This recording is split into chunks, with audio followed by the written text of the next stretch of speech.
제 주위에 진짜 주식 고수인 선생님이 한 분 계시는데요. 이분은 주식할 때 딱 한 가지 지표만 보시는데 진짜 딱 6개월 만에 투자한 금액이 딱 2배의 수익을 내시더라고요. 자, 그래서 이분이 어떤 지표를 쓰시냐고요? 여러분들도 이미 많이 들어보셨고 제 영상에서도 자주 나오는 MACD 지표입니다. MACD 지표는 지표들의 왕이라고도 불리죠. 들어보기도 많이 들어보셨을 테고 써보신 분들도 분명 많으실 겁니다. 보기엔 되게 쉬워 보이는데 사실 90% 이상의 개미 투자자들은 이 지표 활용을 제대로 못하고 있는 것 같더라고요. 그래서 이번 영상에선 과거의 차트들을 보며 MACD 지표의 핵심 내용들을 여러분들에게 좀 공유해 드리려고 합니다. 영상 처음 시청하시는 분들은 구독과 좋아요, 알림 설정하시고 장기적인 투자 정보 받아보실 수 있길 바라며 이번 영상에서 배우실 내용부터 간단하게 살펴보도록 하겠습니다. 자, 이번 영상에서 배우실 내용은 크게 3가지 부분으로 나눠져 있는데요. 첫 번째 부분은 MACD 지표의 실전 사용 규칙에 대한 내용이고, 두 번째 부분은 MACD 지표를 활용한 실전 매매 과정에서 신호 정확도를 올리기 위해 기관이 사용하는 지표 설정값에 대한 내용입니다. 그리고 마지막 세 번째는 MACD와 RSI 지표를 결합하여 꼭지에서 매도할 수 있는 내용들을 다루고 전부 다 핵심 내용만 뽑아서 만든 엑기스 영상이니 영상 끝까지 시청해 주시길 바랍니다. 자, 그럼 바로 MACD의 6가지 핵심 원칙에 대해서 알아보도록 하겠습니다. 자, 첫 번째는 영선을 기준으로 시장이 강세장인지 약세장인지 구분한다는 겁니다. MACD 선이 영선 위쪽에 위치해 있으면 강세라는 뜻이고 영선 아래에 위치해 있으면 약세로 판단합니다. 그래서 영선 아래에 위치해 있을 땐 건들지 않을 수 있으면 최대한 안 건드는 게 좋고 꼭 건드려야 하는 종목이라면 포지션 규모를 최소화하셔서 하시는 걸 추천드립니다. 자, 두 번째는 영선 위에서의 골든 크로스는 상승할 수 있다는 의미를 가지고 쭉쭉 올라갈 수 있다는 걸 뜻해요. 그리고 골든 크로스는 매수 포인트라 할 수 있으며 골든 크로스가 발생하는 지점이 영선과 가까울수록 좋은 매수 지점이라 할 수 있겠습니다. 그리고 세 번째는 영선 아래의 골든 크로스는 일시적인 반등을 의미하지만 계속해서 하락한다는 것을 암시합니다. 특히 매번 약세장에서 보이는 상승들은 다 이러한 반등이라고 생각해 주시면 돼요. 자, 네 번째 저점 매수는 영선 아래에서 발생하는 다이버전스를 봐줘야 된다는 것인데요. 주가는 계속해서 저점을 만들고 있는데 MACD는 저점을 만들어 나가지 않는 상황이 생기면서 주가와 지표 사이에 다이버전스가 일어난다면 매수 시점이라 판단하실 수 있다는 겁니다. 자, 그리고 다섯 번째는 반대로 꼭지에서 매도를 하기 위해선 영선 위에서 발생하는 다이버전스를 봐주셔야 돼요. 주가는 계속해서 고점을 형성해 나가는데 MACD는 고점을 형성하지 못하는 상황이 생기면서 다이버전스가 일어난다면 꼭지에서의 매도 신호를 보내는 것이라 판단할 수 있겠습니다. 마지막 여섯 번째, 하락장을 암시하는 신호는 영선 아래에 위치한 영선 근처에서 데드크로스가 일어나는 것으로 주가가 폭락할 것을 암시하는 신호라고 판단합니다. 자, 그럼 이제 MACD의 3가지 구성 요소에 대해 먼저 설명드리면서 첫 번째 원칙부터 차근차근 이해해 보도록 하겠습니다. 자, 우선 MACD 지표 중간에는 지표의 기준이 되는 영선이 존재합니다. 그리고 화면에 보이시는 2가지 선까지 해서 이렇게 총 3가지로 구성되어 있는데요.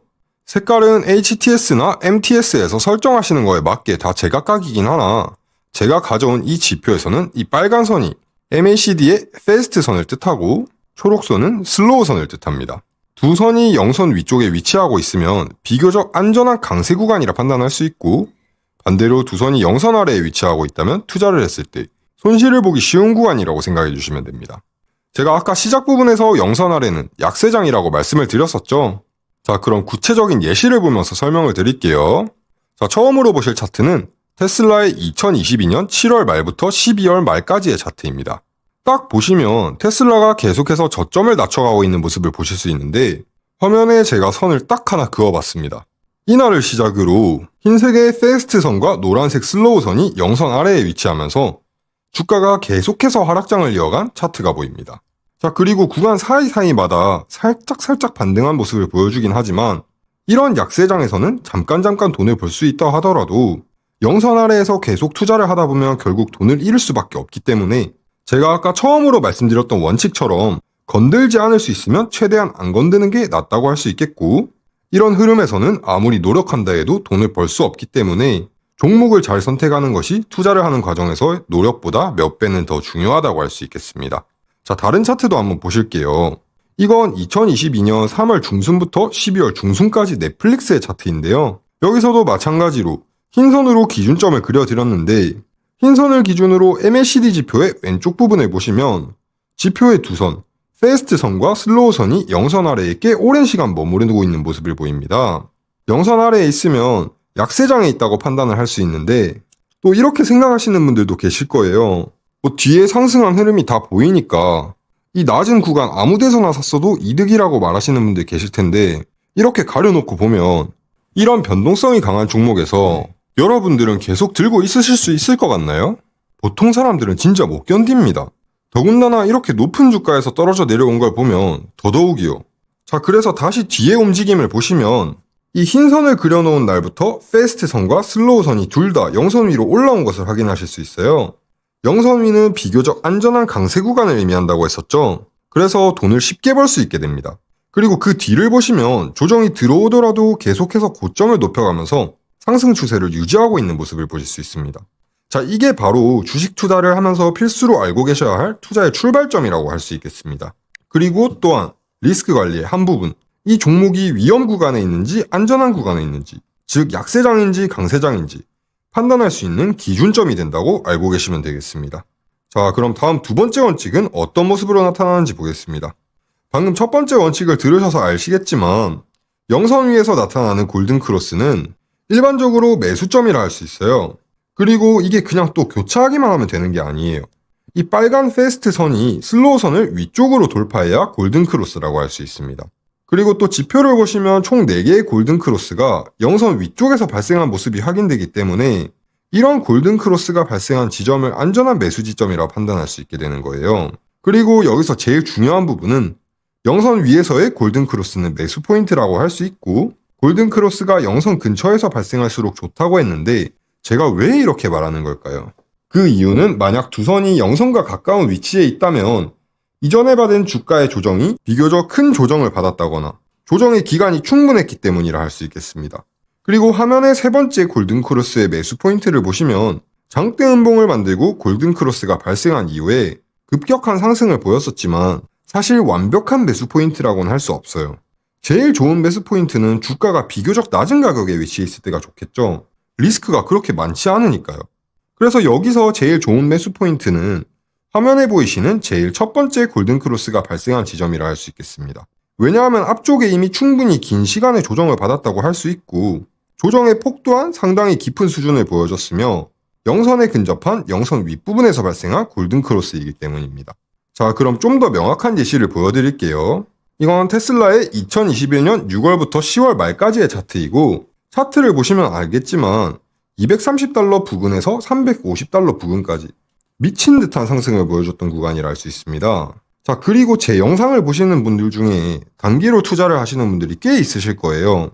아마 꽤 있으실 텐데 여기서 보이는 4개의 매수 포인트들을 보고 아마 네 번째 매수 포인트에서 샀다 가정하면 사자마자 제일 급격한 상승을 보였기 때문에 제일 좋은 매수 지점이라 생각하시는 분들이 계실 텐데 사실 저희가 방금 배웠던 MACD의 원칙을 생각해보면 화면의 제일 첫 번째 매수 포인트가 제일 완벽한 매수 지점이라 할 수 있겠습니다. 이 매수 지점이 미친 상승을 보여줬던 출발점이라 할 수 있고 또 이 포인트를 다른 3개의 골든 크로스가 발생한 지점들과 비교해보면 0선의 윗부분에 제일 근접해 있고 앞에 보이는 조정의 기간과 폭이 제일 길다고 판단되면서 MACD 지표의 패스트 선이 슬로우 선을 상향 돌파하면서 신호가 발생했기 때문에 높은 확률로 큰 상승 공간을 가졌다고 판단해 볼 수 있는 매수 포인트이기 때문입니다. 자, 그럼 세 번째 원칙.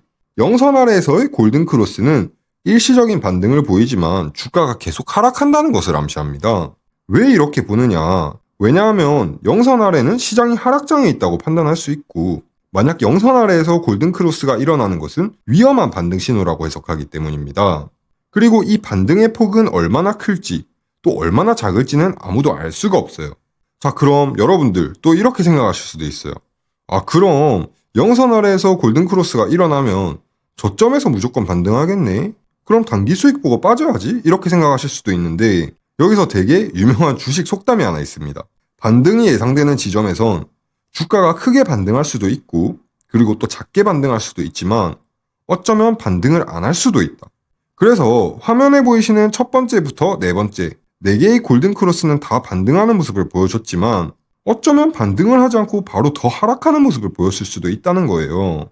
저희는 주식을 하고 있는 건지 도박을 하고 있는 게 아니잖아요. 그렇기 때문에 만약 제대로 된 매수 신호와 지표를 통해 여러분의 분석과 판단을 서포트하는 것이 불가능할 경우에는 주식을 가볍게 생각하시고 이런 거래를 하는 일은 좀 지양하시길 바랍니다. 그렇지 않으면 이렇게 큰 급락이 여러분들을 맞이하게 될 거예요. 자, 그럼 이 세 번째 원칙의 구체적인 예시를 보고 이 위험성에 대해서 알려드릴게요. 자, 이건 테슬라의 2022년 8월 말부터 12월 중순까지의 차트입니다. 왜 이 기간 동안 많은 투자자분들이 물리고 또 많은 돈을 잃었을까요? 제 생각엔 그냥 사람들이 워낙 테슬라 하고 얘기를 많이 하기도 하고 또 앞전의 조정을 보고 이 정도 떨어졌으면 더 안 떨어지는 거 아니야? 하고 주식에 대해서 크게 공부를 안 하고 들어가셨다가 손실을 본 게 아닌가 싶습니다.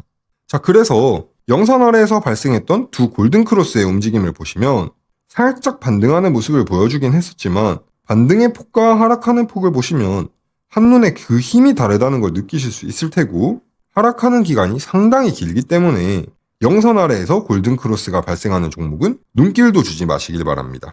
자, 이제 네 번째, MACD의 네 번째 원칙을 보도록 하겠습니다. 네 번째 원칙은 주가가 계속해서 저점을 낮춰가고 있는데 MACD 지표에서는 계속해서 저점을 높여가는 다이버전스가 발생하는 경우입니다.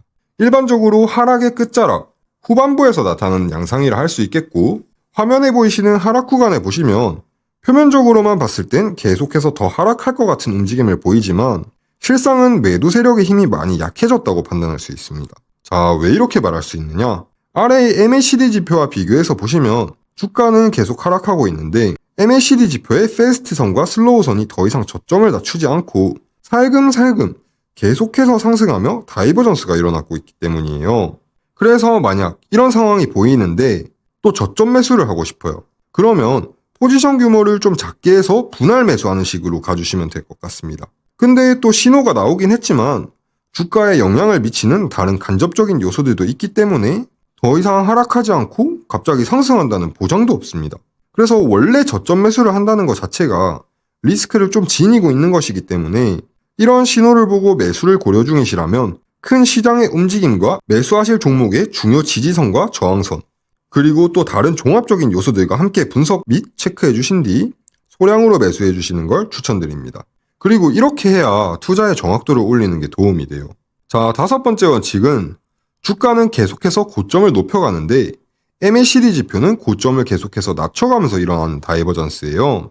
이런 상황은 일반적으로 상승장의 후반부에 나타나며 특히 급격한 상승을 보인 후에 상승 속도가 늦춰지면서 발생하는 경우가 많습니다. 빠르게 상승하는 주가와 다르게 MACD 지표에서 주가의 상승 속도를 따라가지 못하면서 다이버전스가 일어나며 매수 세력의 힘이 많이 약해지고 있다는 것을 암시합니다. 그래서 만약 여러분들이 잠재적인 중장기 조정의 리스크를 피하고 싶으시다면 화면에 보이시는 것처럼 주가는 상승하는데 MACD 지표는 하락하는 신호를 토대로 포지션을 좀 줄이시는 전략이 사용 가능하다는 점 알고 계시면 되겠습니다. 근데 또 만약 예를 들어서 우리가 보고 있는 종목이 테슬라인데 나스닥 지수가 막 불장이에요. 불장이라면 종목이 가지는 상승의 힘 또한 굉장히 강하니 이런 상황에서는 절대로 매도하시면 안 된다는 것도 기억해 주시기 바랍니다.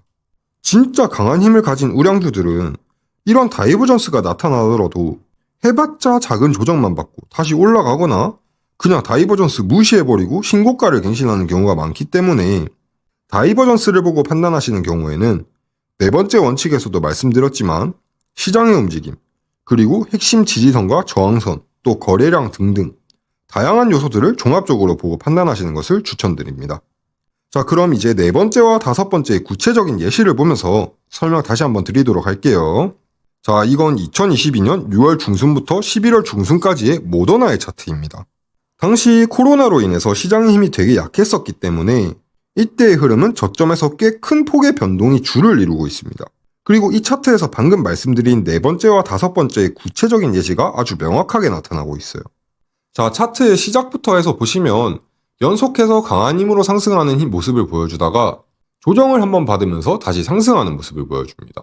비록 조정 후에 신고가를 갱신하긴 했었으나 아래의 MACD 지표와 다이버전스가 일어나면서 매수세의 힘이 약해졌다는 것을 알 수 있는데요.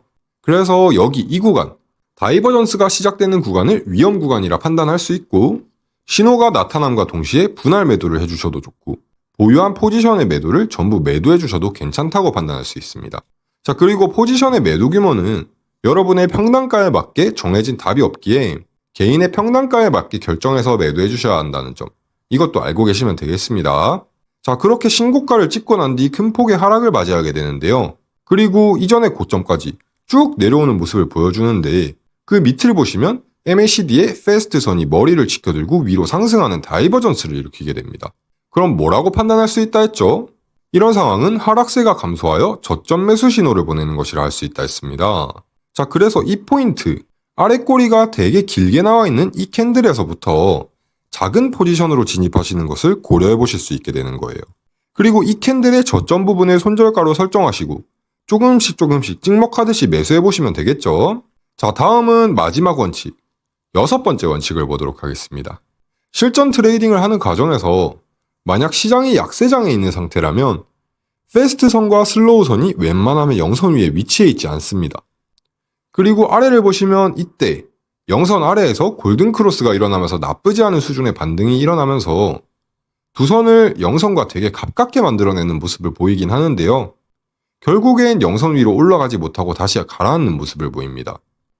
제가 아까 전에 영선 아래에서 일어나는 골든크로스는 반등을 의미하지만 주가가 하락하는 것을 암시한다 했었죠. 그리고 여기 다시 가라앉으면서 영선 아래에서 패스트선이 슬로우선을 하향 돌파하는 데드크로스가 발생하게 돼요. 자, 그래서 영선 아래에서 발생하는 데드크로스는 주가가 폭락하는 것을 암시하는 신호라고 봐주시면 되겠습니다. 데드크로스가 일어나기 전에도 하락하는 모습을 보여줬지만 데드크로스가 일어난 뒤 하락의 가파르기가 확 바뀐 게 보이시죠? 자, 그럼 실전 차트에서 어떤 모습으로 나타나는지 보겠습니다. 자, 이건 알리바바 홀딩스의 차트이고, 차트를 보시면 이 구간에서 주가가 살짝 반등하는 모습을 보여주면서 계속해서 영선과 가까워지려 하는 모습이 보이는데, 결국 영선 위로 올라가지 못하고 여기 영선 아래에서 데드크로스가 발생하며 주가가 폭락하는 모습을 보이며 거의 2주에서 3주 사이에 110달러에서 70달러 근처까지 떨어졌었어요. 그래서 영선 아래에서 데드크로스가 발생하게 되면 어떤 주식이 되었든 간에 뒤도 돌아보지 않고 바로 풀매도 때려버리시는 것을 권해드립니다. 자, 6가지 MACD 지표의 원칙에 대해서 이해해 보셨는데요. 제대로 이해되셨나요? 그리고 또 지금 아마 머릿속에 물음표가 하나 딱 하고 떠오르실 거예요. 제가 시작 부분에서 말한 그 주식 고수가 이 6개 원칙만 사용하냐? 아니면 뭐 좀 더 확실한 비법이라던가 그런 거 없냐 하실 텐데요. 당연히 있죠. 자, 지금부터 아까 제가 영상 시작 부분에 말씀드렸던 두 번째 부분, 일부 돈을 쓸어 담는 개인 투자자들과 기관들은 저희가 트레이딩을 하면서 사용하는 HTS에서나 MTS에서 사용되는 기본 설정값을 좀 다르게 투자를 함에 있어 좀 더 효과적인 설정값으로 바꿔서 사용하는데요. 그리고 제가 아는 몇몇 투자 고수분들과 기관에 계시는 분들은 다 이 기관 전용 매개 변수값으로 사용하시더라고요. 뭐 이 영상을 보고 나신 뒤에 뭐 우연이다, 끼워 맞추기다 하시는 분들 계실 수도 있는데, 근데 이 현실에 대해서 좀 받아들이셔야 됩니다. 그리고 오늘 이 영상에서 무료로 이 설정값 알려드릴 테니 아직도 구독 안 하신 분들은 구독과 좋아요 한 번씩 눌러주시고, 만약 제 영상이 진짜 도움이 된다 하시면 주위 지인분들한테 영상 공유까지 한 번씩 해주시면 더 좋겠습니다. 자, 그럼 바로 알려드릴게요. 자, 우선 이 설정값을 피보나치 수열값으로 바꿔줘야 합니다. HTS에서 기본적으로 설정되어 있는 값은 12, 26, 9인데요. 근데 저희는 좀 다르게 5, 34, 5로 바꿔주셔야 돼요. 그리고 여기 34는 비교적 중기적인 설정값이고 5는 비교적 빠른, 상당히 민감한 단기 설정값이라고 생각해 주시면 됩니다. 자, 그래서 이런 설정값을 통해 좀 더 안정적이고 빠르게 신호를 포착해낼 수 있게 되는데요. 그리고 지금 보이시는 차트는 테슬라의 하락에 베팅하는 투자자들을 위해 설계된 TSLQ ETF의 차트를 가지고 와봤는데, 아래에 MACD 지표를 보시면 매번 조정을 받은 뒤 영선과 가까운 지점, 그리고 영선과 가깝진 않지만 여전히 영선 위에서 골든크로스가 발생하는 지점을 보면 차트에 표기되는 포인트들이 굉장히 나쁘지 않은 매수 지점들이라 볼 수 있어요. 만약 이게 신기하기도 한데 또 믿겨지지도 않는다면 지금 바로 그냥 여러분들 HTS 한번 키셔가지고 설정값 한번 바꿔보시길 바랍니다. 이렇게 설정값 한번 바꾸고 나면 아마 좀 비교적 안전한 지점에서 매수 포인트들이 나타난다는 것을 확인하실 수 있을 겁니다. 자, 그리고 동일한 기간에 테슬라의 차트를 똑같이 5, 34, 5의 설정값으로 설정하고 데드크로스가 발생하는 건 어떤 모습을 보이는지 확인해 볼 건데요.